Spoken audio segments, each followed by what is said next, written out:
Hey GBA fans, it's your friend Choice CJ here, and this is my Week 2 battle for the D-League Season number 4, going up against Randy, HLD Productions, coach of the Texas Rangers. Give him a look if you haven't already. Chances are, if you're a fan of the GBA and the D-League, you already know who Randy is. He was the runner-up for last season, going up against Leo, 6-foot hacks in the finals. Fortunately, falling a bit short, but he definitely proved himself as a force to be reckoned with, and we are hoping to do the same by the end of this battle. We want to catch a W versus one of the best players from last season. If you missed my team builder, make sure you check it out, but if you don't have the time or you don't care, let's quickly go through the mons. I have a Adamant Banded Darmanitan with Toxic. I have a Klefki with Magnet Rise, T-Wave, Defog, and Play Rough. I have a Scarf Terrakion with Stealth Rocks and Toxic. I've got Vincoon, Sub Protect, Calm Mind. I've got a physically defensive Megaladios with 3 attacks and Roost, and then I have a Scarf Raikou with Aura Sphere. Randy has brought Mega Lopunny, Celesteela, Mamoswine, Jellicent, Uxie, and Rotom. So, no Skuntank is extremely nice for me. That means that my Lottie is going to be able to deal with the combination of Rotom and Lopunny much better. I need to be very, very careful with it, though. If I let Rotom chip me too much, I will get killed by 2 frustrations from Mega Lopunny. I only have enough investment to take it from take 2 adamant frustrations from full. I can't really have any chip damage on me whatsoever. Shaman is not here. Shaman being not here is amazing. That means that my Suicune is going to have a much easier time winning this game, provided that I can land a Toxic on that Jellicent. Celesteela is here. Celesteela is very scary. I'm mostly fearing a defensive set. I think I've got enough precautions for offensive sets that I should be able to deal with that. Mamoswine is, of course, extremely scary, but I think pretty much everything on my team outspeeds it, or in the case of Klefki, I've got ways to avoid its stab moves with the Magnet Rise, and obviously I'm resistant to the Icicle Crash. And then, other than that, Rotom is kind of annoying because it can pretty freely Volt Switch on my team. Again, like, my Lottie is probably the thing that's going to be absorbing damage from that, but basically he can then pivot into whatever he wants, whether it's Celesteela, Mamo, Lopunny, you name it. He's got the option to really play around my team quite a bit. And hopefully you guys just heard the train rocket by my door. It's always, without fail, the train comes right when I'm recording. So, anyway, let's talk quickly about matchup for leads. My plan going into this was to lead with Darmanitan. I am expecting his Lopunny lead, at least based on the game in Week 1. He seems to have no problem going with a Lopunny lead, clicking Fake Out, and then pivoting into one of his bulky mons in order to deal with whatever it is that I've got. And so, if I go with Darmanitan, he can fake me out and do a lot of damage, but then he will be forced to switch out because he fears the Scarf, and he will hopefully go into his Jellicent, and we can hopefully hit that thing with Toxic. And if we can do that, that's really all that we need in order for Suicune to win. So, with that said, let's click play, and let's see if we can knock off our good pal, Randy. Good luck, have fun, dude. Like I said in my team builder, really liked your run last season, but the luck runs out now. Lopunny does come out. My Darmanitan is the counter lead. That's exactly the situation that we wanted. He does go for his Mega Evolution. I am 100% sure he's clicking Fake Out here. If he were to stay in and click Frustration, he is a lord, and he would absolutely obliterate my Darmanitan. So he does go for the Fake Out, and it does like 30% damage. It doesn't necessarily indicate that this thing is adamant or jolly yet, but there's no reason for him to be running a Jolly Nature Lopunny this week. My fastest mon is Raikou at base 115. He does pivot out, but unfortunately he goes into his Uxie. And so he said in the post-game that he was expecting Toxic on Darmanitan to hit the Jellicent, so he wanted to scout for that right away. He is lucky that I didn't click Flare Blitz because this Uxie definitely would have been 2 KO'd. So that's very good to know. My Klefki comes in here. The Uxie does set up Stealth Rocks, but the nice thing is that anytime Uxie wants to set up Stealth Rocks, Klefki can immediately defog them away. I'm very relieved that there's no Ribombee this week, because Sticky Web would be a huge issue for my team. But yeah, like I said, defog is very free here. he's going to stay in, and as you're going to see in just a moment here, he's going to U-turn. You know, and it's a nice play from him to go for the U-turn, because my Klefki doesn't really threaten the Uxie whatsoever. It's already statused, so I can't, you know, risk it, you know, I can't threaten it with further status. He can just go for the slow U-turn and go right on into his Rotom. And so I don't really have any play against this thing besides going Lottie, which pains me so much because, like I said, having Lottie at the most amount of health possible is really important. Otherwise, Frustration does 2-hit KO me. And so we go into here, we take this Volt Switch, and as you're going to see, it does 30 damage. And so this does suggest that it is fully Spatak invested. So I'm thinking it's Scarf. That's kind of what makes sense to me. It allows him to really abuse my team. Mamoswine comes in here, and because this Mamo hasn't taken any damage yet, I cannot kill it with Draco Meteor. And so for that reason, I go into my Suicune to absorb the Icicle Crash. And as you're about to see, it does a pretty good chunk of damage, and he does reveal the Life Orb. So he is Life Orb. Is he Jolly? Is he Adamant? Not positive, but I am leading Adamant. It would have been a very high roll for a jolly-natured Mamoswine. I am expecting the Jellicent to come in here, so I go hard Raikou. Not a great plan. And what do you know? In another week, it's another Mon that gets taken out by Earthquake on a bad prediction. So, it's so funny, too. I spent like 40 minutes trying to gen this stupid Rash Raikou. I got help from Aaron2420. Trying to gen this thing, and finally got it working correctly, and then he goes right on and takes it out the first moment it hits the field. So pretty outrageous way to start the game. I go into my Darmanitan. Again, he's still potentially thinking that I'm Scarf, but I do go for this Flare Blitz here, and he goes into the Uxie, and good lord, that thing drops so hard. Uxie is not a switch into Banded Darmanitan. I think at this point it has been revealed what my item is. And he does, you know, just go right on into the Lopunny, you know, now that he knows there's really nothing to fear. Expecting the Fake Out or the Frustration, I do just go into my keys. And so I take that pretty easily. And I am going to throw off the Thunder Wave here because I want to see if he wants to stay in. Because he can pretty much kill me with an Adamant High Jump Kick here. If he wanted to. And so I'm willing to give up the momentum here for the opportunity to potentially cripple his Lopunny, because with all the pressure that's on my Lottie from this Rotom here, I need some other alternative way to deal with the Lopunny.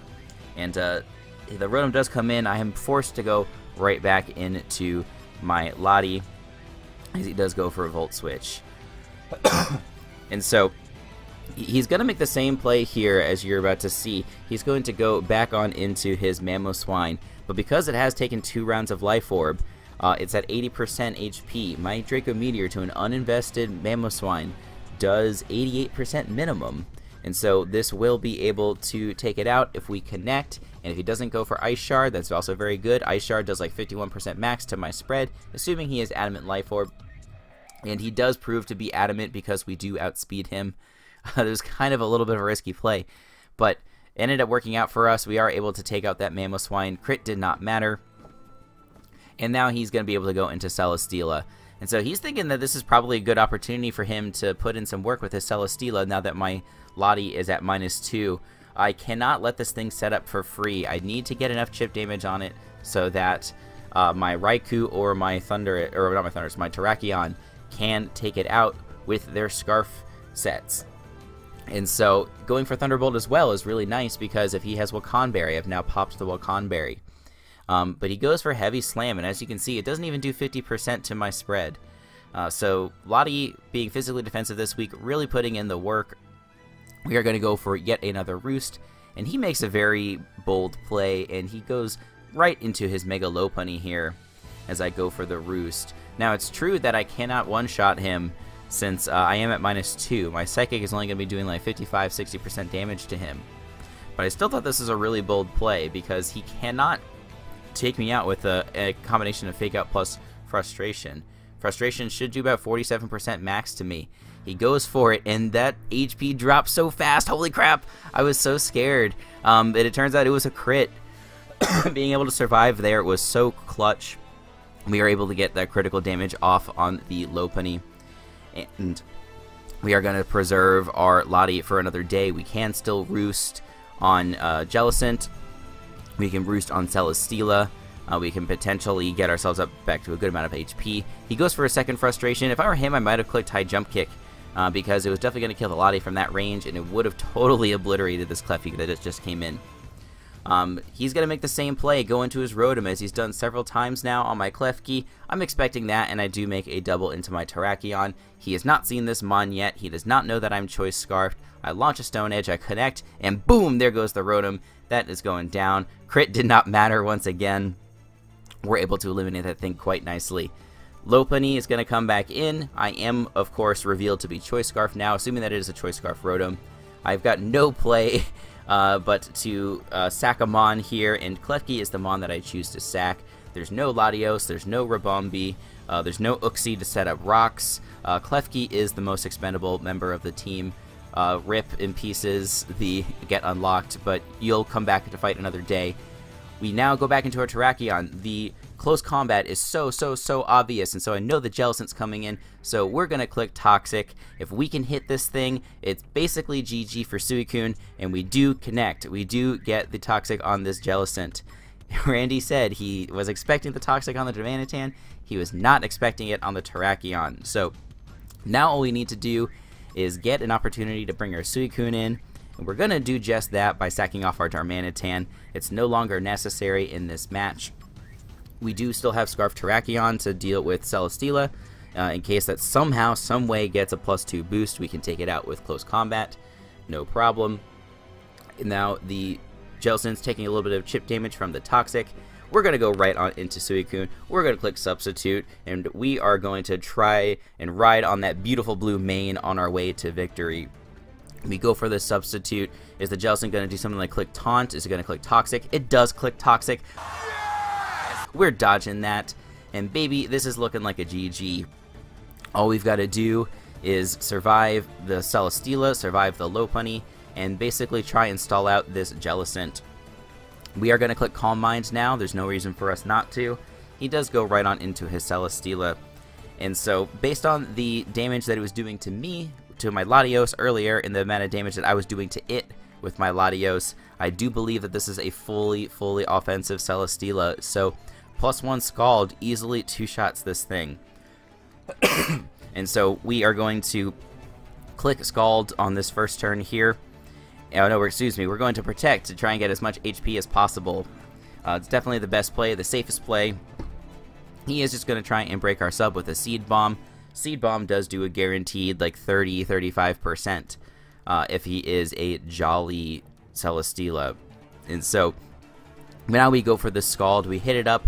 A burn would be really clutch here, because that would allow us to keep our sub up versus this thing. We do not get it. He does go for the Seed Bomb, and he breaks our sub. We can go for a Scald here immediately and take this thing out, but I'm thinking there's no reason for us not to Protect, because it allows us to get another turn of Leftovers recovery, which is really crucial for taking on Lopunny as well as possible. So we do go for that Protect, as you can see. And he is actually going to bust out the Bloom Doom. So I was thinking that this thing would be Z-Move, but I'm a little surprised it was Bloom Doom. I thought it would be like Sky Strike or potentially Corkscrew Crash for hitting Latios as hard as possible. As you can see, my physically defensive Latios actually walled this thing pretty well before it gets any boosts. Once it starts getting boosts, it's a little bit harder for me to take it on, that's for sure. But you can see that the Seed Bomb through my Protect, or sorry, the Bloom Doom through my Protect does very pitiful damage. It's a little bit too bad, because if we had just Scalded, we actually would have finished this exchange with more HP than we did because we clicked Protect. But we do eliminate this Celesteela, get another meaningless crit. We are all about the meaningless crits today. It's pretty funny. We do not have a substitute up, but this Lopunny is already weakened. We have a +1 boost. We should be able to take it out with a Scald. He does go for Fake Out. I could have Protected on that turn, but I want to save the Protect to potentially land on the high jump kick, so that way he flies right through me, breaks his neck, and just gets lost to another dimension. And I do that just here, and he smartly goes for frustration. So now he can hit me with a fully charged up high jump kick with no risk of falling on his face, thanks to Protect. I suppose there's still the 10% chance that he could miss the high jump kick, but that does not happen. He does go for the high jump kick, but we are going to be able to land our Scald and take out this Lopunny. So looking very, very good. All we need to do at this point is survive this Jellicent, and like I said, it's already toxic. We can easily stall this thing out. Even if somehow my Suicune gets eliminated, I do have my Roost Latios in the back, which can definitely outstall this thing. Because he can, even if he Toxics us, he's going to die to Toxic far sooner than we will. And so, with that in mind, Randy is going to go ahead and run from this game. And that, ladies and gentlemen, is going to be a 3-0 victory for your Baltimore Oriolus going up against Randy and his Texas Rangers. Like I said in my team builder, this was a statement game. I really wanted to come in here and put in a good performance versus Randy, who I have a lot of respect for.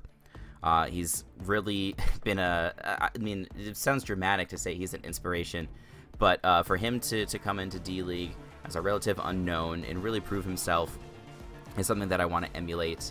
And so to catch the W is very, very meaningful for me. So GG to Randy. I also want to give him an extra special shout out because he was extremely flexible in scheduling. We were supposed to play like on a Thursday, but I had just had such a crazy week at work, and he was very understanding. We were able to postpone. He was very patient as I was dealing with my stupid Raikou set and the fact that it wouldn't gen correctly. So all around, just a total class act.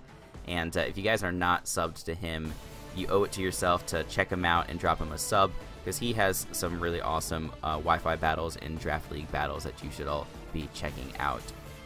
And so we are going to be 2-0, and I think this is, you know, we can say this without really spoiling anything. We are sitting in first place in the GBA D-League right now, which is such a thrill. I don't expect that we're going to be staying there for the remainder of the season. We are going to be hitting some bumps at some point, I'm sure. We've got a couple of tough games rolling up here. We've got Turbo next week, followed by Melantosh the week after, and then I believe in week 5 we go up against Greg. So a lot of tough opponents coming up here soon, but it's just nice to be off to a hot start because it gives me a lot of confidence in my ability to make playoffs this season. And like I said, I don't even want to just make playoffs by itself. I want to grab one of the top seeds. The first 2 seeds for playoffs do get bye weeks based on the format that we're running this season. So getting a bye would be amazing because it allows us to go to semifinals automatically. And yeah, I like this team. There's a few tweaks that I want to make, but a couple of these mons are just so reliable and so sturdy. Latios was really clutch this week, being able to deal with that Celesteela, not allowing it to set up, sniping that Mamoswine, being a pivot into Lopunny and Rotom. It was really great. Terrakion, you were awesome. You landed that Stone Edge when we really needed you to. Darmanitan completely obliterating that Uxie was so satisfying. Clefkeep, you know, being reliable just as it was last week, not padding the kill count quite like it did before, but still being really crucial for checking Lopunny and defogging away the hazards. And my boy Suicune, Panthro, you're the GOAT. You are the MVP this week. I knew from team preview that I just needed to land the Toxic on the Jellicent, and the Suicune was going to be basically unstoppable after that. So thanks to all the mons.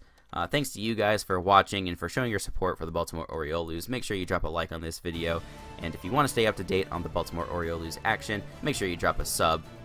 We are going to be bringing the action again next week, like I said, versus Turbo, so check that out, and check back to the channel for all sorts of other gaming and Pokemon content. So until the next time, I will see you guys later.